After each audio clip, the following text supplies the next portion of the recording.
أعوذ بالله من الشيطان الرجيم بسم الله الرحمن الرحيم الحمد لله رب العالمين والصلاة والسلام على نبينا محمد وعلى آله وصحبه اجمعین اما بعد۔ آج ہم ہیں عقیدہ کی مشہور و معروف کتاب العقیدہ الواسطیہ کے ساتھ، جس کے مؤلف ہیں، جس کے رائٹر ہیں شیخ الاسلام ابن تیمیہ رحمہ اللہ۔ اس کتاب میں عقیدہ کے تعلق سے جو گفتگو آج ہم پڑھیں گے اس کا تعلق ہے صحابہ اکرام سے، کہ صحابہ اکرام کے بارے میں ہمارا عقیدہ کیا ہونا چاہیے۔ چنانچہ شیخ الاسلام ابن تیمیہ رحمہ اللہ فرماتے ہیں، فصل ومن اصول اہل السنۃ والجماعہ سلامت قلوبہم والسنتہم لاصحاب رسول اللہ صلی اللہ علیہ وسلم۔ اہل سنت والجماعہ ان کے اصولوں میں سے ہے، ان کے بنیادی عقائد میں سے ہے کیا؟ سلامت قلوبہم، ان کے دلوں کا سلامت ہونا، محفوظ ہونا، پاک ہونا کسی سے بلا، صحابہ اکرام کے بارے میں کینے سے، بغض سے اور اس قسم کے امراض سے، تو ان کے دلوں کا سلامت ہونا، وَأَلْسِنَتِهِمْ، اور ان کی زبانوں کا سلامت ہونا، لِأَصْحَابِ رسول اللہ صلی اللہ علیہ وسلم، نبی علیہ الصلوۃ والسلام کے صحابہ اکرام کے لیے۔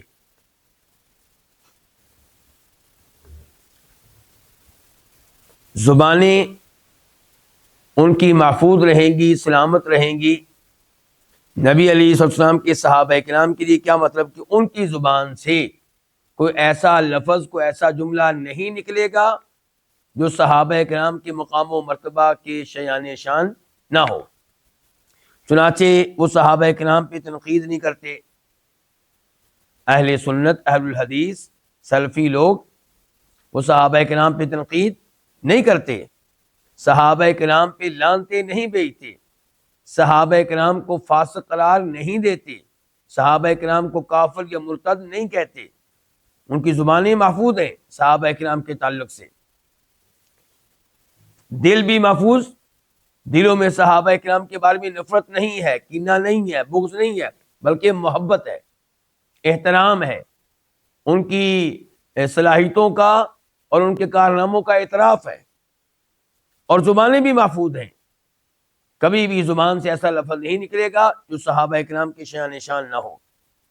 اصحاب کہتے کس کو ہیں؟ صحابی ہر اس شخص کو کہیں گے جو ایمان کی حالت میں نبی علیہ الصلوۃ والسلام سے ملا اور اسی حالت میں فوت ہو گیا، اس کو کیا کہا جائے گا؟ صحابی۔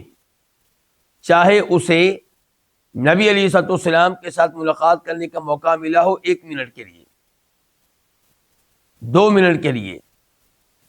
اچھا، میں اور آپ اس کو اپنا ساتھی قرار دیں گے جو ہمیں 1 منٹ کے لیے ملا ہو؟ نہیں، صحابی ساتھی کو کہتے ہیں نا۔ تو کیا میں اور آپ اس کو اپنا ساتھی مان لیں گے جو ہمارے ساتھ 1 منٹ رہا ہو؟ کبھی نہیں مانیں گے۔ ہم کہیں گے بھائی مصافحہ ہوا تھا، بس نہ میں اس کو جانتا ہوں نہ وہ مجھے جانتا ہے۔ لیکن یہ نبی علیہ الصلوۃ والسلام کا خاصہ ہے کہ جو ایمان کی حالت میں آپ سے ملا، چاہے 1 منٹ کے لیے، وہ آپ کا صحابی کہلائے گا، کیونکہ صحابی کا آپ سے ملنا کسی آدمی کے مجھ سے ملنے اور آپ لوگوں سے ملنے سے مختلف ہے۔ صحابی جب ایمان کی حالت میں آپ سے ملے گا تو اس کے دل میں کیا احساسات ہوں گی اور اس کے دل میں کیا جذبہ ہوگا کہ میں آپ کا متبع بن گیا، آپ کا پیروکار بن گیا، پوری زندگی آپ کی احادیث کے مطابق، آپ کی شریعت کے مطابق گزاروں گا، میری صبح و شام آپ کی احادیث کے ساتھ گزرے گی۔ تو اس لیے یہ صحابی ہے، چاہے 1 منٹ کے لیے آپ سے ملا، چاہے 2 منٹ کے لیے، چاہے ایک دن کے لیے، ایک مہینے کے لیے، ایک ہفتے کے لیے، یا ایک سال کے لیے، یا کئی سالوں کے لیے. کما وصفهم اللہ بہ فی قولہ تعالی، جیسا کہ اللہ تعالیٰ نے ان کو اس کے ساتھ متصف کیا ہے اپنے اس فرمان میں. اچھا، ان کو متصف کیا، کن کو؟ اہل سنت کو، صحابہ کرام کے بعد میں آنے والوں کو متصف کیا ہے اس کے ساتھ. کس کے ساتھ؟ اس بات کے ساتھ کہ بعد میں آنے والوں کے دل اور ان کی زبانیں صحابہ کرام کے بارے میں سلامت ہیں، پاک ہیں. ان کے دلوں میں صحابہ کرام کے تعلق سے کوئی بغض نہیں ہے، اور ان کی زبانوں پہ بھی صحابہ کرام کے تعلق سے کوئی قابل نفرت بات نہیں ہے. چنانچہ اللہ نے کیا کہا؟ یہ سورہ حشر ہے، آیت نمبر 10. اس آیت سے پہلے اللہ نے تذکرہ کیا کہ مال فے کس کو ملے گا، یعنی کہ مسلمان اگر کسی لڑائی میں فتح حاصل کرتے ہیں لڑے بغیر، مسلمانوں کے روب کی وجہ سے، جو اللہ نے کافروں کے دلوں میں مسلمانوں کا روب رکھا ہوتا ہے جبکہ مسلمان توحید کے اوپر ہوں، عقیدہ صحیح ہو، تو اس روب کی وجہ سے کسی کافر ملک نے، کسی کافر لشکر نے شکست مان لی، ہتھیار ڈال دیے، اور اب مسلمانوں کو ان کی طرف سے بہت سا مال ملا. تو یہ مال کس کو دیا جائے گا، کن میں تقسیم کیا جائے گا؟ آپ جانتے ہوں گے کہ لڑائی لڑ کر جو مال ملے اس کو کیا کہتے ہیں؟ مال غنیمت. وہ کس کو ملتا ہے؟ 4 حصے ملتے ہیں مجاہدین کو، فوجیوں کو، لڑنے والوں کو، اور 1 حصہ بیت المال میں جمع ہو جاتا ہے. یہ ٹوٹل مال کا کون سا حصہ ہوا؟ 5واں، خمس. اچھا، یہ 5واں حصہ جو ہے اس کو پھر تقسیم کیا جائے گا 5 طرح کے لوگوں میں. لیکن مال فے یہ مجاہدین کو نہیں ملے گا، کیونکہ لڑائی تو ہوئی نہیں. تو اس لیے یہ سارے کا سارا کیا بن جائے گا؟ یہ سارے کا سارا وہاں تقسیم ہوگا جہاں مال غنیمت کا 5واں حصہ تقسیم ہوتا ہے. تو اللہ تعالیٰ سورہ حشر میں یہی بات بیان کر رہے ہیں کہ مال فے کن کو ملے گا. فرمایا وَلِذِي الْقُرْبَى وَالْيَتَامَى وَالْمَسَاكِينِ وَابْنِ السَّبِيلِ، نبی علیہ السلام کے رشتہ داروں کو ملے گا، یتیموں کو ملے گا، مسکینوں کو ملے گا، مسافروں کو ملے گا. کون سے یتیم، کون سے مسکین، کون سے مسافر؟ فرمایا للفقراء المہاجرین، وہ جو فقیر ہوں اور مہاجر ہوں، اللہ کی راہ میں جنہوں نے مکہ سے مدینہ ہجرت کی ہو. آگے فرمایا والذین تبوأوا الدار، اور یہ مال ان کو ملے گا جنہوں نے ان مہاجرین کو مدینہ میں آ کر پناہ دی تھی، جن کو کیا کہتے ہیں؟ انصار. اس کے بعد اللہ نے کہا والذین جاءوا من بعدہم، یہ اب وہ آیت آئی جس کا ابن تیمیہ رحمہ اللہ نے تذکرہ کیا ہے. تیسرے نمبر پہ یہ مال ملے گا ان لوگوں کو جاءوا من بعدہم، جو ان کے بعد آئے. کن کے بعد؟ کہ میں نے آپ سے جواب لینا ہے جی. یہ مہاجرین و انصار کے بعد. کن کے بعد آئے؟ مہاجرین و انصار کے بعد آئے. والذین جاءوا من بعدہم، جو ان کے بعد آئے، یقولون ربنا، یہ بعد میں آنے والے یہ کہتے ہیں ربنا، اے ہمارے رب، اغفر، تو بخش دے، لنا ہمیں، ولاخواننا، اور ہمارے ان بھائیوں کو، الذین سبقونا بالایمان، جو ہم پہ سبقت لے گئے، ہم سے آگے نکل گئے. کس معاملے میں آگے نکل گئے؟ بالایمان، ایمان لانے میں. وہ کون ہے؟ مہاجرین و انصار. گویا کہ مہاجرین و انصار کے بعد میں آنے والے لوگ صحابہ کرام کے لیے دعا کرتے ہیں، کہتے ہیں یا اللہ ہمیں بھی معاف کر دے، بخش دے، اور ہمارے ان بھائیوں کو جو ایمان لانے میں ہم پہ سبقت لے گئے. اب یہ دعا جب تابعین کرتے رہے تو کن کے لیے ہوتی رہی؟ صحابہ کے لیے. جب تبع تابعین کرتے رہے تو یہ دعا ہوتی رہی صحابہ کے لیے بھی اور تابعین کے لیے بھی. جب ان کے بعد میں آنے والے کرتے رہے تو پھر یہ دعا ہوتی رہی صحابہ کے لیے بھی، تابعین کے بھی، تبع تابعین کے لیے بھی. اور آج جب ہم یہ دعا کرتے ہیں تو ہماری طرف سے یہ دعا ہے صحابہ کے لیے بھی، تابعین کے لیے بھی، تبع تابعین کے لیے بھی، بعد میں آنے والے اماموں اور مسلمانوں کے لیے بھی، ہمارے اپنے بڑے بزرگوں کے لیے بھی، ہمارے دادا پردادا وہ سب اس میں آ گئے. وَلَا تَجْعَلْ فِي قُلُوبِنَا غِلًّا، اور اے اللہ ہمارے دلوں میں کسی قسم کا کینہ نہ رکھنا. کن کے حق میں؟ لِلَّذِينَ آمَنُوا، ان کے حق میں جو ایمان لا چکے. ربنا، اے ہمارے رب، انک رؤوف الرحیم، یقیناً تو بہت شفقت کرنے والا، بہت رحم کرنے والا ہے. تو یہ جو کہا کہ اے اللہ ہمارے دلوں میں کینہ نہ رکھنا ان کے بارے میں جو ایمان لا چکے، یہ ایمان لا چکے ان سے مراد کون ہے؟ صحابہ سب سے پہلے، اور پھر وہی بات تابعین، تبع تابعین، اور آج تک جتنے بھی لوگ ہم سے پہلے ایمان لا چکے ہیں. تو ابن تیمیہ نے یہ آیت یہاں پہ کیوں ذکر کی ہے؟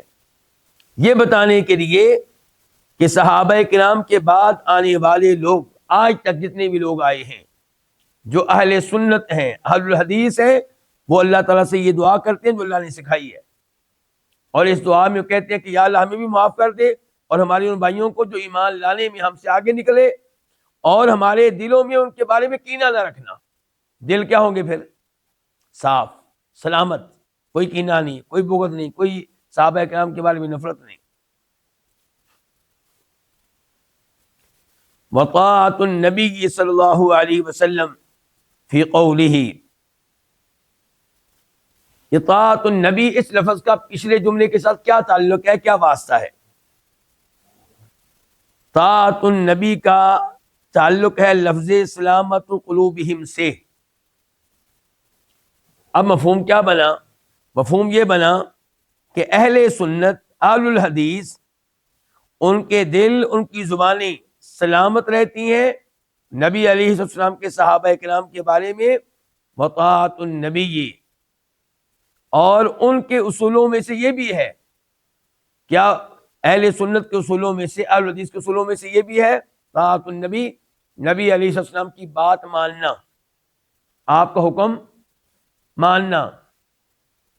کون سا حکم؟ صحابہ کرام کے بارے میں آپ کا حکم. اہل سنت کا اصول، اہل سنت کا عقیدہ کیا ہے؟ نمبر ایک، ان کے دل اور ان کی زبانیں سلامت رہتی ہیں صحابہ کرام کے بارے میں. نمبر دو، وطاعت النبی. اہل سنت کا اصول یہ بھی ہے کہ وہ نبی علیہ السلام کی بات مانتے ہیں، آپ کا حکم مانتے ہیں فی قولہ، جو آپ کی اس حدیث میں آیا ہے. کون سی حدیث میں؟ کہ لا تسبوا اصحابی. آپ نے کیا کہا تھا؟ لا تسبوا اصحابی، میرے اصحاب کو برا بلا نہ کہنا. لا تسبوا، میرے اصحاب کو برا بلا نہ کہنا، میرے اصحاب پہ تنقید نہ کرنا. تو صحابہ کرام پہ تنقید کرنا غلط ہے، جیسا کہ یہ طریقہ ہے موجودہ زمانے میں کس کا؟ علی مرزا جیلمی کا. جیسا کہ یہ طریقہ ہے رافضیوں کا. جیسا کہ دیگر کئی لوگوں نے اپنی کتابوں میں تنقید کی ہے صحابہ کرام پہ. مثال کے طور پہ مولانا مودودی، مولانا اسحاق جالوی، وہ بھی کرتے رہے. تو یہ سب کچھ اس حدیث کے برخلاف ہے. یہ عام لوگ نہیں ہیں کہ آپ ان کے اوپر تنقید کریں. اسلام تو ہمیں اپنے پڑوسی پہ بھی بلا وجہ تنقید کرنے سے منع کرتا ہے، چاہے اس میں غلطی موجود ہو. آپ اس کی عدم موجودگی میں اس کی غلطی کا تذکرہ نہیں کر سکتے، اس کو غیبت کہا گیا ہے. اور یہاں پہ تو صحابہ کرام ہیں. اللہ کے نبی کیا فرما رہے ہیں علیہ السلام؟ پہلے میں سادہ ترجمہ کر دوں، پھر اس کے اوپر مزید گفتگو کرتے ہیں. آپ کہہ رہے ہیں لا تسبوا اصحابی، میرے اصحاب کو، میرے ساتھیوں کو، میرے صحابیوں کو برا بلا نہ کہو. فوالذی نفسی بیدی، اس ذات کی قسم جس کے ہاتھ میں میری جان ہے. یہ قسم کون اٹھا رہے ہیں؟ اللہ کے نبی علیہ السلام. لو ان احدکم، بے شک تم میں سے کوئی اگر انفقہ خرچ کرے مثل احد احد پہاڑ جتنا ذهبا سونا تو ما بلغ وہ نہیں پہنچ سکے گا مد احدہم ان صحابہ کرام میں سے کسی ایک کے ایک مد کو ولا نصیفہ اور نہ ہی اس کے آدھے حصے کو۔ اس حدیث کو روایت کیا امام بخاری نے اور مسلم نے۔ صحیح بخاری میں اس کا نمبر ہے 3673 3673، راوی ہے ابو سعید خدری رضی اللہ تعالی عنہ۔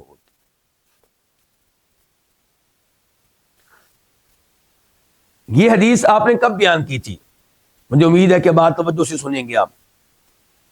یہ حدیث آپ نے تب بیان کی تھی جب جھگڑا ہوا تھا دو صحابیوں میں۔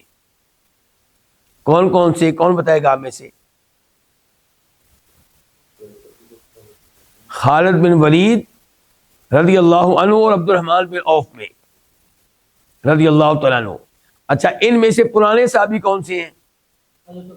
عبد الرحمن بن عوف عشرہ مبشرہ میں سے ہیں۔ خالد بن ولید بہت بعد میں مسلمان ہوئے ہیں۔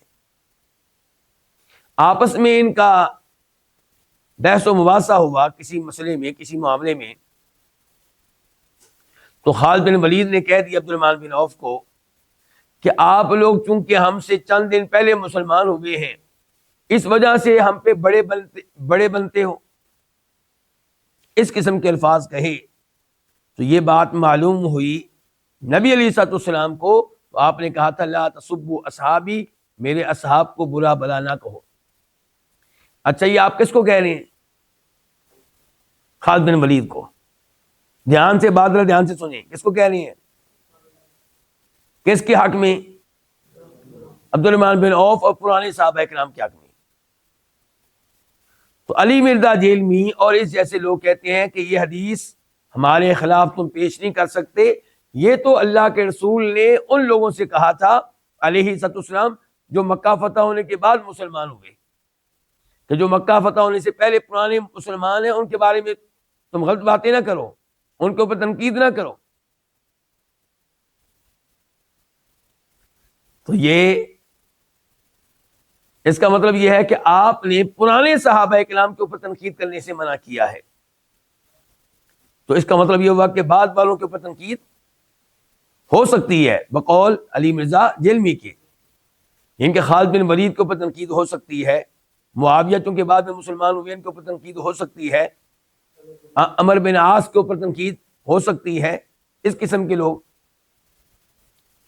اب آپ کا کیا موقف ہے جی؟ پھر آپ کیا جواب دیں گے علی مرزا جیلمی کو؟ آپ کہیں گے کہ جیسے خالد بن ولید کو یہ حق حاصل نہیں ہے کہ وہ پرانے صحابہ کرام پہ تنقید کریں، ایسے ہی مجھے اور آپ کو حق حاصل نہیں ہے کہ ہم کسی بھی صحابی پہ تنقید کریں۔ اور یہ کہ ان الفاظ کا یہ مطلب نہیں ہے کہ عبد الرحمن بن عوف صحابی ہیں اور خالد بن ولید صحابی نہیں ہے، یہ اس کا مطلب نہیں ہے۔ کئی لوگ یہ الٹ مطلب نکالنے کی کوشش کرتے ہیں، میں اس لیے وضاحت کر رہا ہوں۔ اگر میری یہ بات آپ اس پہ مطمئن نہیں ہوئے تو آپ ایک دوسری حدیث پہ غور کر لیں، بخاری شریف میں آتی ہے، جس میں یہ آتا ہے کہ ابو بکر صدیق رضی اللہ عنہ اور جناب عمر فاروق میں اختلاف ہو گیا تھا، جھگڑا ہو گیا تھا۔ ابو بکر صدیق رضی اللہ عنہ نبی علیہ الصلوۃ والسلام کے پاس آئے اور آپ نے دور سے ان کو دیکھ کر قریب بیٹھے صحابہ کرام کو بتا دیا کہ لگتا ہے کہ ابو بکر کا کسی سے جھگڑا ہوا ہے۔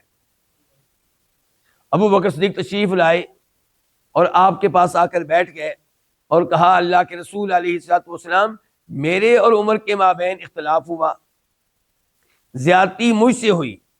کون کہہ رہے ہیں؟ وہ کہہ زیادتی مجھ سے ہوئی، لیکن میں نے ان سے معذرت کی، انہوں نے میری معذرت قبول نہیں کی، تو میں پھر آپ کے پاس آ گیا ہوں۔ تھوڑی دیر کے بعد عمر فاروق بھی پہنچ گئے، تو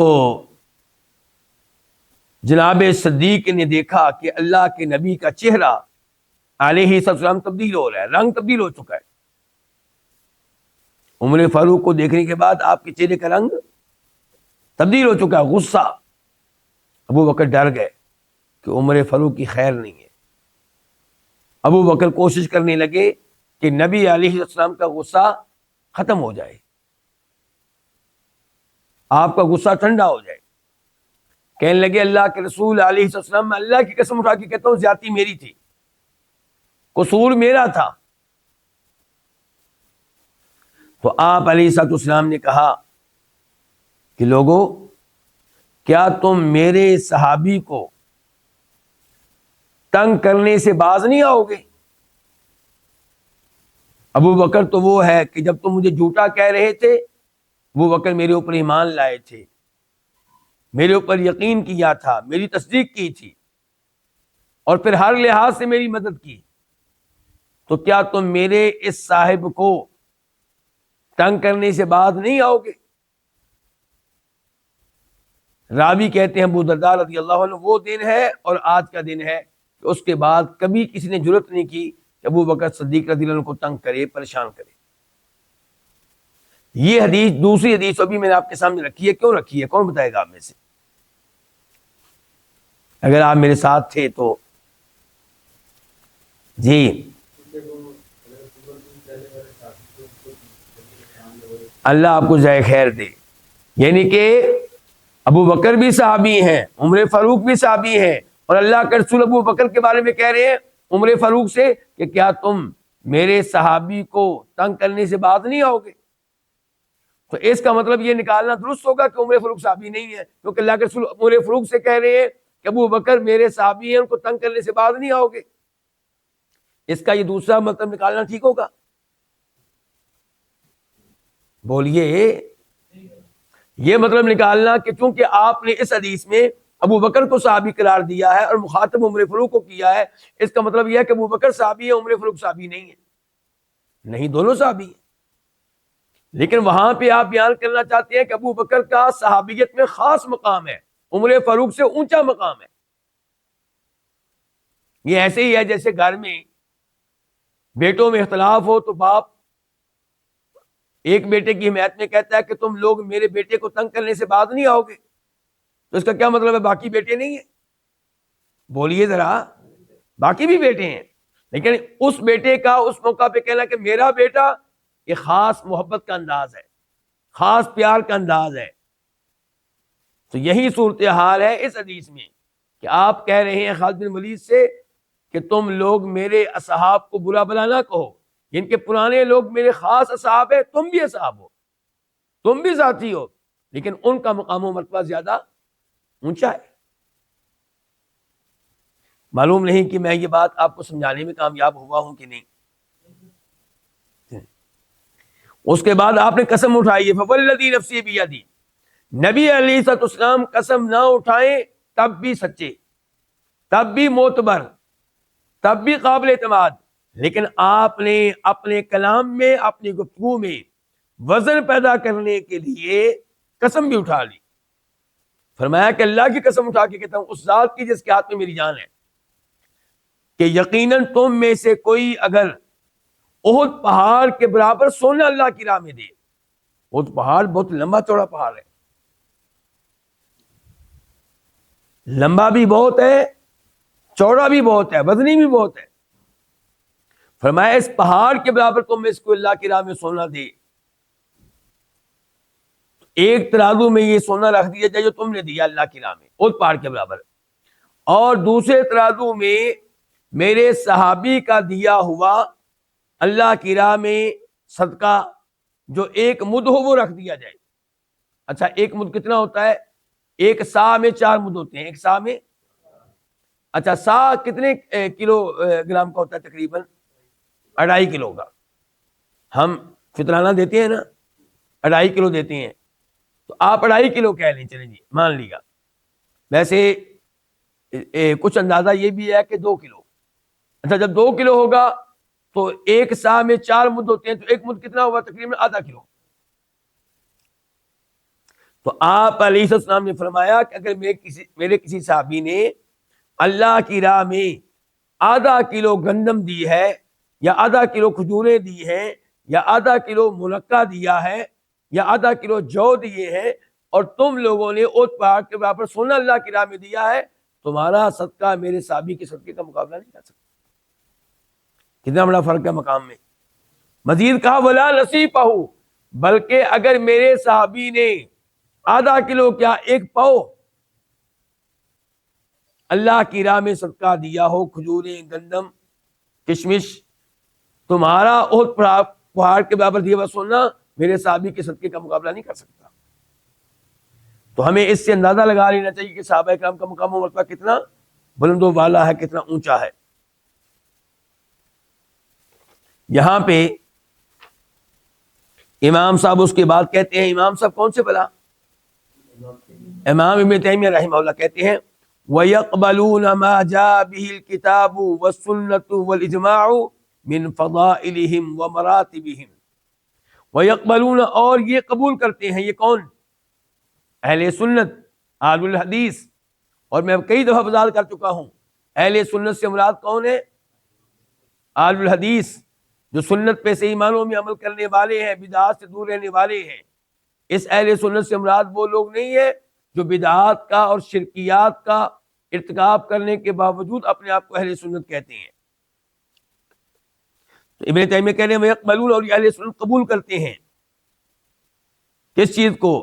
من فضائلہم ومراتبہم، صحابہ کرام کے ان فضائل کو اور صحابہ کرام کے ان درجات اور مراتب کو جو کتاب و سنت میں آئے ہیں اور جن پہ علماء کرام کا اجماع ہے۔ تو صحابہ کرام کے جتنے بھی فضائل آئے ہیں قرآن میں یا حدیث میں یا صحابہ کرام کا یا لوگوں کا جس پہ اجماع علماء کرام کا، اہل سنت سب فضائل کو مانتے ہیں، اور ایسے ہی ان کے درجات کو بھی مانتے ہیں۔ کیا مطلب؟ کہ صحابہ کرام کا درجہ ایک جیسا نہیں ہے، کوئی صحابی مقام کے لحاظ سے اونچا ہے، کوئی اس سے نیچے، کوئی اس سے نیچے، اور کئی سب سے آخر میں ہیں۔ تو صحابہ کرام سب عظیم ہیں صحابی ہونے کے اعتبار سے، لیکن آپس میں ان کا مقام و مرتبہ ایک جیسا نہیں ہے۔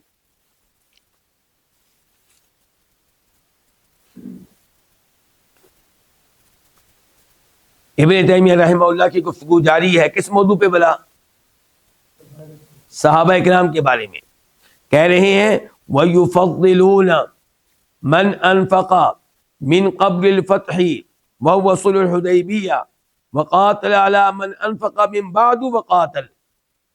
وَيُفَضِّلُونَ، اور یہ افضل قرار دیتے ہیں، یہ کون؟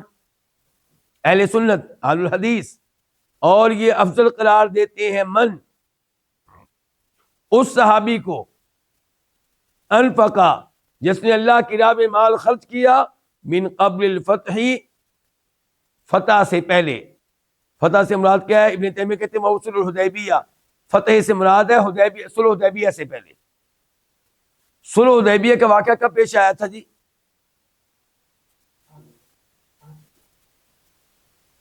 یہ کون بتائے گا؟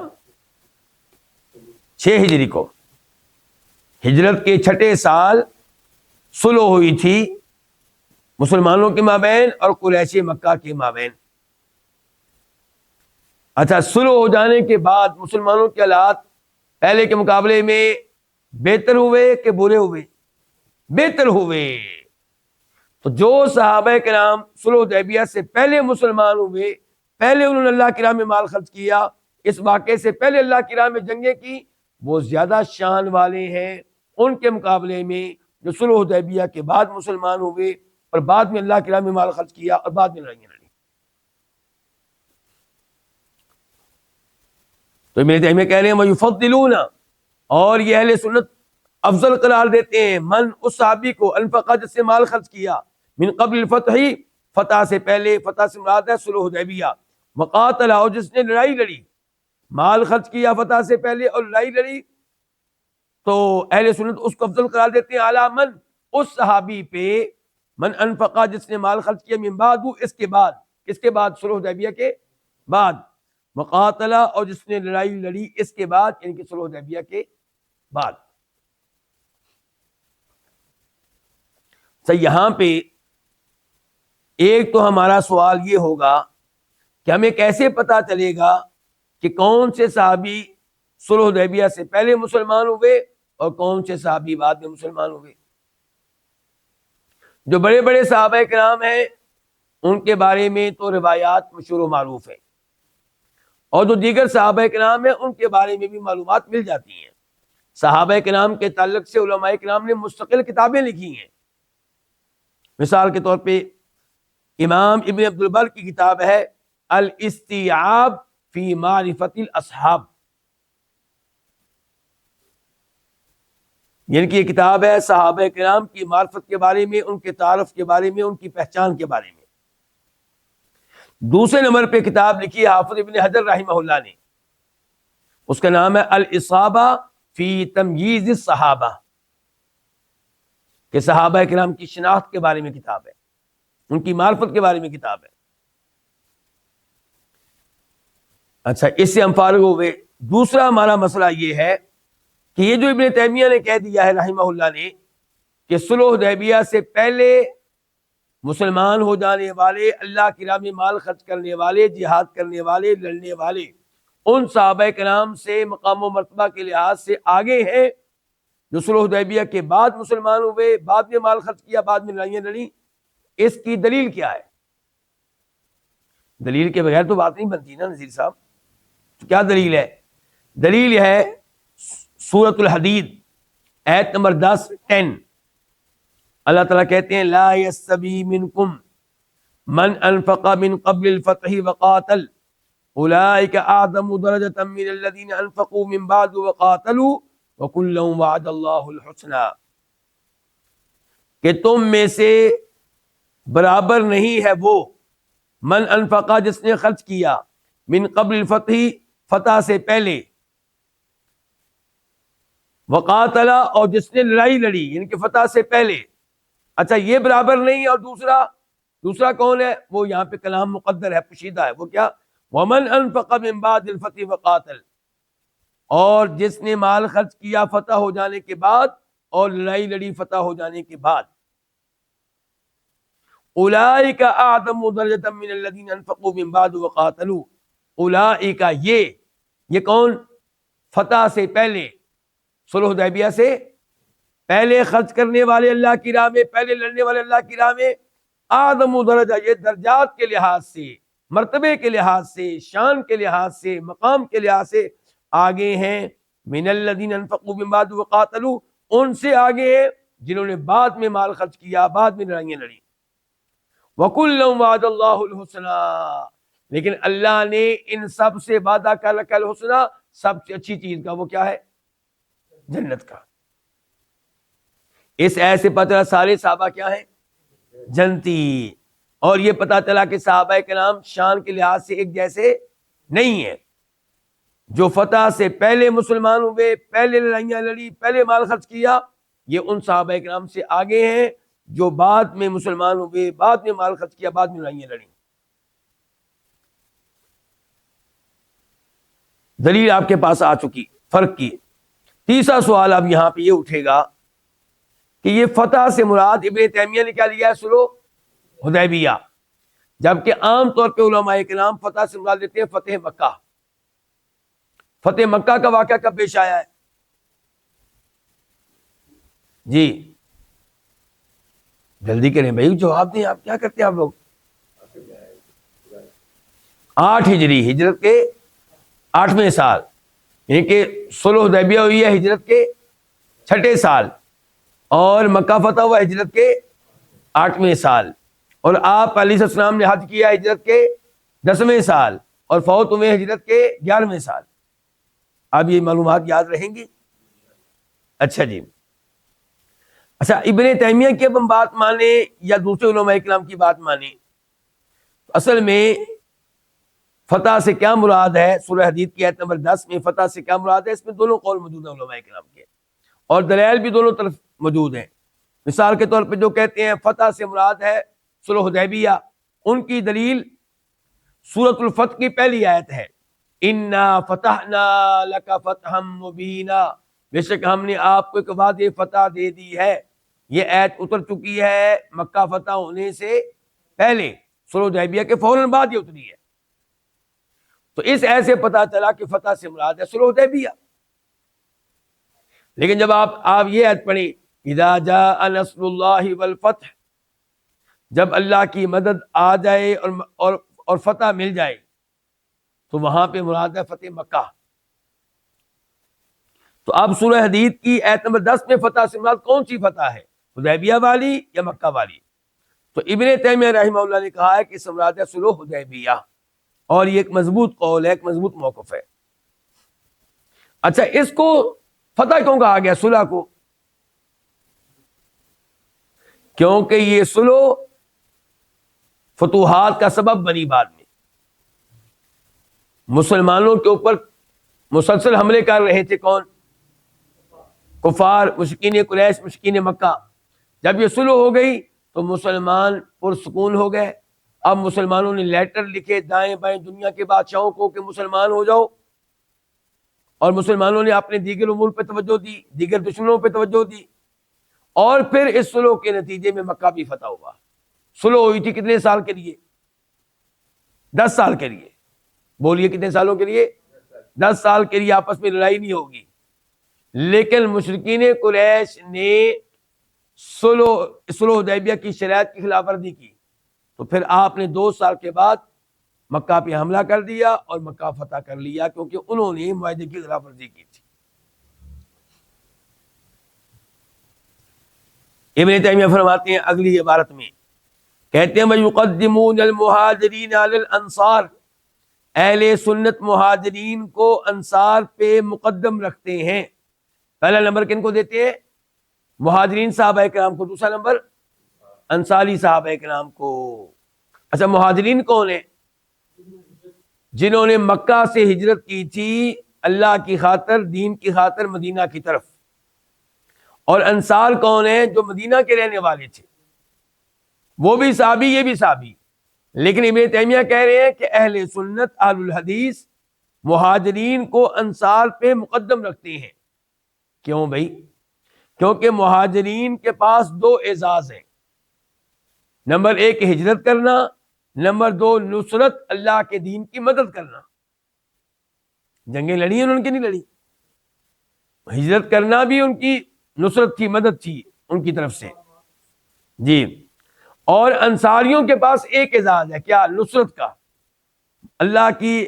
اللہ کی راہ میں آنے والوں کی مدد کرنا، نبی علیہ السلام کی مدد کرنا، آپ کی تائید کرنا، آپ کا دفاع کرنا. لیکن ہجرت انہوں نے نہیں کی. تو مہاجرین کے پاس 2 اعزاز ہیں. اپنا وطن چھوڑنا آسان ہے جی، خصوصاً جب کہ آپ اپنا وطن چھوڑ کے اس وطن میں جا رہے ہوں جو مالی لحاظ سے آگے نہیں بلکہ پیچھے ہو آپ کے وطن کے. مکہ جیسا شہر چھوڑیں آپ، جہاں بیت اللہ ہے، جہاں امن و امان ہے، جہاں جس شہر کی لوگ عزت کرتے ہیں، جہاں لوگ حج کے لیے آتے ہیں، اس کو چھوڑیں، والدین کو چھوڑیں، پراپرٹی کو چھوڑیں، گھر چھوڑیں، اور آپ مدینہ پہنچ جائیں. چھوٹی بات نہیں، بہت بڑی بات ہے. تو اس لیے اہل سنت مہاجرین کو انصار پہ مقدم رکھتے ہیں. اچھا، یہ دلائل جو میں نے دیے، یہ تو وہ دلائل تھے جو ہمیں معلوم ہوتے ہیں سیرت پہ غور کرنے سے. لیکن واضح طور پہ بھی اللہ تعالیٰ نے مہاجرین کو انصار پہ مقدم رکھا ہے قرآن میں. مثال کے طور پہ سورہ توبہ آیت نمبر 100 والسابقون الاولون من المہاجرین والانصار والذین تبعوہم باحسان رضی اللہ عنہم ورضوا عنہ. اللہ تعالیٰ کہہ رہے ہیں کہ مہاجرین و انصار میں سے ایمان لانے میں سبقت لے جانے والے، اور وہ جنہوں نے ان کی پیروی کی ایمان لانے میں، اللہ ان پہ راضی اور وہ اللہ پہ راضی ہیں، اور اللہ نے ان کے لیے جنتیں تیار کر رکھی ہیں. اچھا، اس آیت میں جو بھی میں نے آپ کے سامنے پڑھی ہے، اللہ نے پہلے نام مہاجرین کا لیا کہ پہلے انصار کا؟ والسابقون الاولون من المہاجرین والانصار. ایک اور آیت سورہ توبہ، یہ بھی آیت نمبر 117 117 لقد تاب اللہ علی النبی والمہاجرین والانصار الذین اتبعوہ فی ساعۃ العسرہ من بعد ما کاد یزیغ قلوب فریق منہم ثم تاب علیہم. اللہ تعالیٰ نے توجہ فرمائی، مہربانی فرمائی کس پہ؟ علی النبی، اپنے نبی پہ صلی اللہ علیہ وسلم، والمہاجرین، اور کن پہ؟ مہاجرین پہ، والانصاری، اور کن پہ؟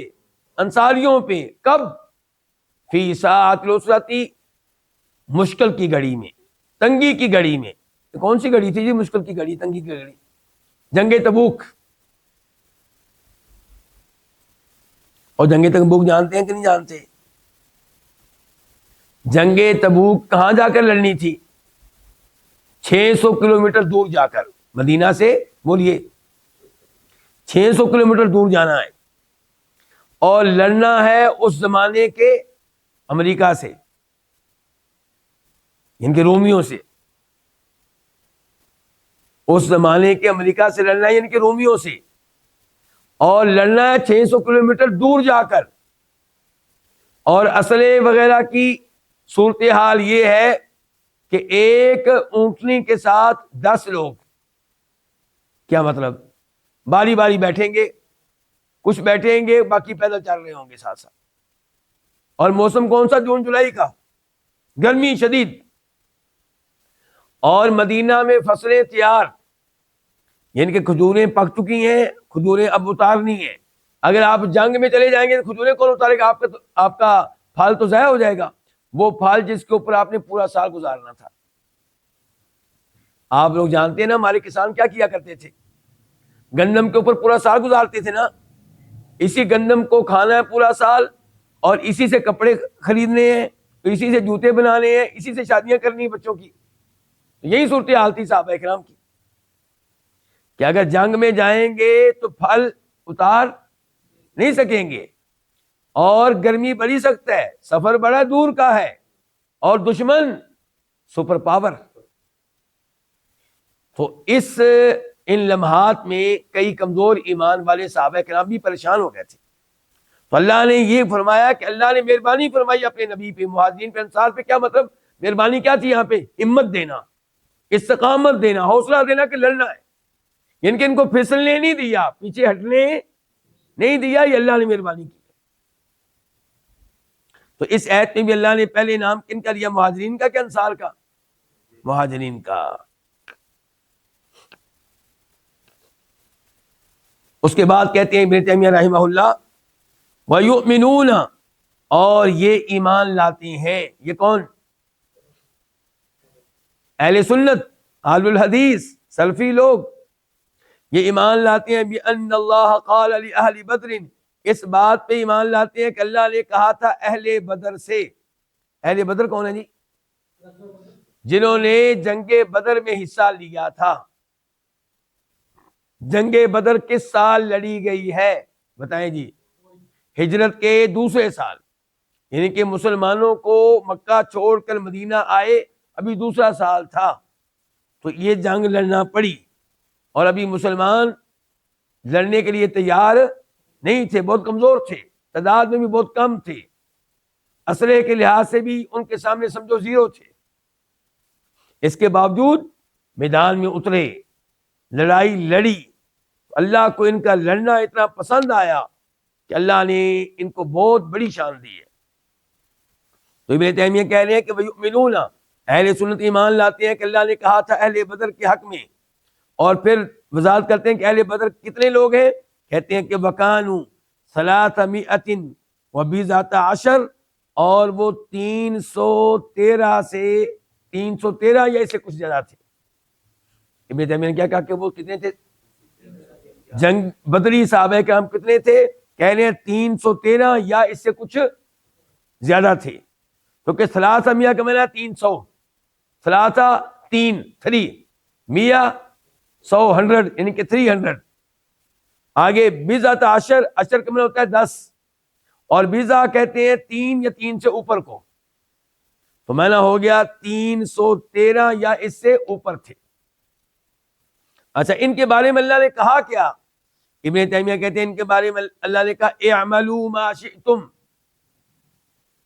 تم عمل کرو جو چاہو، فقد غفرت لکم، یقیناً میں نے تم کو بخش دیا ہے۔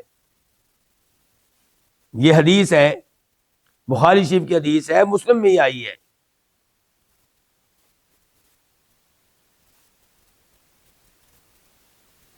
تو ہم اس پہ ایمان لاتے ہیں کہ اہل بدر کے حق میں اللہ نے کہا تھا کہ تم جو چاہو عمل کرو، میں نے تمہیں کیا کر دیا ہے؟ بخش دیا ہے. اچھا، اب میں چاہوں گا کہ ہم اس حدیث کا معنی مفہوم سمجھ لیں تھوڑا سا. اس حدیث کا معنی مفہوم ہمیں کس کتاب میں ملے گا بھلا پتہ ہے؟ ابن تیمیہ رحمہ اللہ کے شاگرد کی کتاب میں. کیا نام ہے؟ کتاب الفوائد. ابن القیم رحمہ اللہ کی کتاب کا نام کیا؟ کتاب الفوائد. وہاں پہ وہ اس حدیث کو لے کر آئے ہیں، کہتے ہیں کہ اس حدیث کا مطلب کیا ہے. کئی لوگوں نے کہا کہ اس کا مطلب یہ ہے کہ اے بدری صحابیوں، تم نے ماضی میں جو گناہ کیے تھے وہ میں نے معاف کر دیے. کون سے گناہ معاف کر دیے؟ ماضی میں. یہ کہنے والوں میں ابن الجوزی بھی ہیں. کیوں بھئی آپ نے یہ بات کیوں کہی ہے جی ماضی کے گناہ؟ کہتے ہیں اس لیے کہ ممکن نہیں ہے کہ اللہ تعالیٰ کہے جی مستقبل کے میں تمہارے سارے گناہ معاف کر دیے. کیا پتا وہ کیسے کیسے گناہ کریں گے. تو یہ ممکن نہیں ہے کہ اللہ تعالیٰ کو کھلی چھٹی دے دے جی میں نے تم کو معاف کر دی، تم جو چاہو سو کرو. تو اس لیے ابن جوزی کہتے ہیں کہ اس سے مراد ہے کہ ماضی میں جو تم نے گناہ کیے وہ میں نے تم کو معاف کر دیے. لیکن ابن القیم نے کہا کہ ابن الجوزی رحمہ اللہ کی بات درست نہیں ہے. اللہ نے یہ نہیں کہا کہ تم نے جو عمل کیے تھے معاف. اللہ کہہ رہے اعملوا، تم عمل کرو. ماضی میں کہ مستقبل میں؟ مستقبل میں، آئندہ زمانے میں، فیوچر میں. اعملوا ما شئتم، تم عمل کرو، ما شئتم، جو تم چاہو. فقد غفرت لکم، میں نے تم کو معاف کر دیا، کہ میں تم کو معاف کر دوں گا. ایڈوانس معافی کا اعلان ہو چکا. پھر ابن القیم رحمہ اللہ نے وہاں پہ وضاحت دی ہے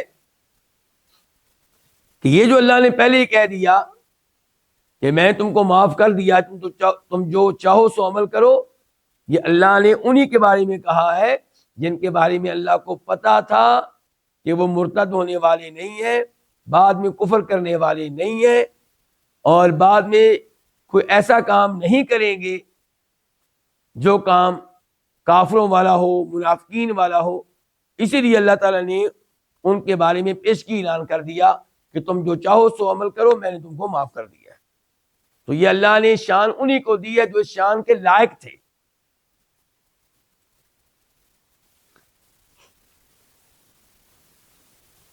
تو بہرحال ان الفاظ سے بدری صحابہ کرام کی شان معلوم ہوئی. یہ الفاظ نبی علیہ السلام نے کب بیان کیے تھے؟ الفاظ کس کے ہیں یہ بلا؟ یہ الفاظ کس کے ہیں؟ کس نے کہے ہیں؟ جی اللہ تعالیٰ کے ہیں. اللہ آپ کو ذائقہ دے، حدیث قدسی ہے، یہ اللہ تعالیٰ کہہ رہے ہیں. اچھا ہمیں کس نے بتائے؟ نبی علیہ السلام نے. آپ نے کب بتائے تھے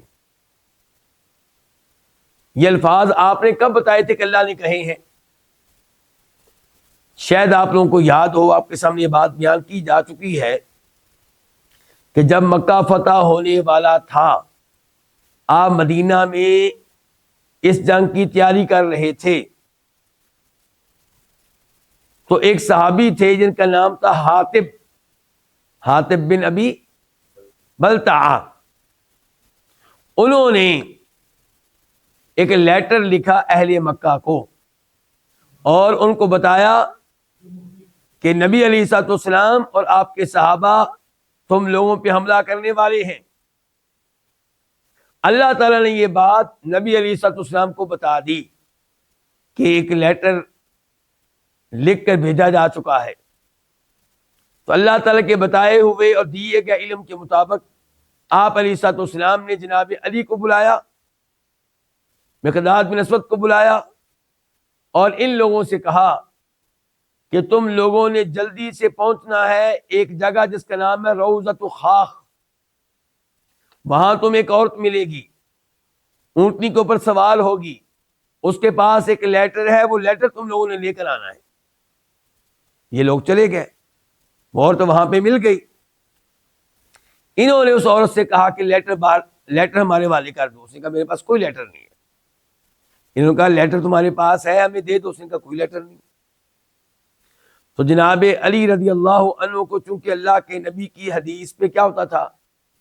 یقین. کتنے فیصد؟ 100%. تو اس لیے انہوں نے کہا کہ لیٹر تمہارے پاس موجود ہے دے دو ورنہ ہم تمہاری تلاشی لیں گے، چاہے ہمیں تمہیں ننگا کرنا پڑے ہم تلاشی لیں گے. لیٹر تمہارے پاس ہے. جب اس نے دیکھا کہ یہ بات آنے والی نہیں ہے، جان چھوڑنے والے نہیں ہے، تو پھر اس نے لیٹر نکالا. لیٹر کس میں تھا؟ اس کے بالوں کی چوٹی میں، اور لیٹر کا کچھ حصہ تھا اس کے ازار بند میں. بہرحال اس نے پھر وہ لیٹر ان کے حوالے کر دیا. اب وہ لیٹر مدینہ پہنچ گیا، نبی علیہ السلام کو پڑھ کر سنایا گیا. صحابہ کرام بھی سن رہے تھے. جناب عمر فاروق نے کہا اللہ کے رسول یہ حاتم منافق ہو گیا ہے، مجھے اجازت دیں میں اس کی گردن اتاروں. اس نے ہماری جاسوسی کی ہے، ہماری خبر کفار کو دی ہے. تو تب اللہ کے نبی نے کہا تھا علیہ السلام عمر کیا تمہیں پتا نہیں ہے کہ حاتم نے جنگ بدر میں حصہ لیا تھا؟ اور جنگ بدر میں حصہ لینے والوں کے بارے میں اللہ نے کہا ہے کہ اے بدریو تم جو چاہو سو کرو، میں نے تمہیں معاف کر دیا ہے. جب حاتم سے پوچھا گیا کہ حاتم تو نے ایسا کیوں کیا، حاتم نے کہا اللہ کے رسول میرے معاملے میں جلدی نہ کیجیے گا، میری بات سن لیں. مسئلہ یہ ہے کہ آپ کے جتنے ساتھی ہیں جو مکہ سے ہجرت کر کے مدینہ آئے ہیں، ان کی وہاں پہ مضبوط رشتہ داریاں ہیں. میں بنیادی طور پہ مکہ کا رہائشی نہیں ہوں، باہر سے آیا ہوں، مکہ میں رہنے لگا ہوں، میرا وہاں پہ کوئی نہیں ہے. تو میں نے چاہا کہ یہ جو قریش مکہ ہے میں ان کے ساتھ ایک نیکی کر دوں، ایک احسان کر دوں، تاکہ یہ میری بیگم میرے بچوں کا وہاں پہ خیال رکھیں. ورنہ میرے دل میں کوئی کفر نہیں ہے، کوئی منافقت نہیں ہے، کوئی میں مرتد نہیں ہوا. یعنی کہ ان کو یقین تھا کہ اللہ تعالیٰ اپنے رسول کو فتح دے گا، صحابہ کرام کو فتح دے گا، اور میرے خبر دینے سے ان کو کچھ فائدہ ہونے والا نہیں، لیکن میرا کام بن جائے گا. تو اس موقع پہ بہرحال یہ الفاظ بیان کیے تھے نبی علیہ الصلوۃ والسلام نے. یہیں پہ آج کے درس کا اختتام کرتے ہیں. صحابہ کرام کی شان کے بارے میں یہ درس جاری و ساری رہے گا. اللہ رب العزت ہمارے دلوں کو صحابہ کرام کی محبت سے آباد فرمائے، اور اللہ تعالی ہمیں صحابہ کرام سے بغض رکھنے سے، ان کے بارے میں برے خیالات رکھنے سے محفوظ رکھے. اللہ ہماری اولاد کے دین و ایمان کی حفاظت فرمائے. وآخر دعوانا الحمدللہ رب العالمین.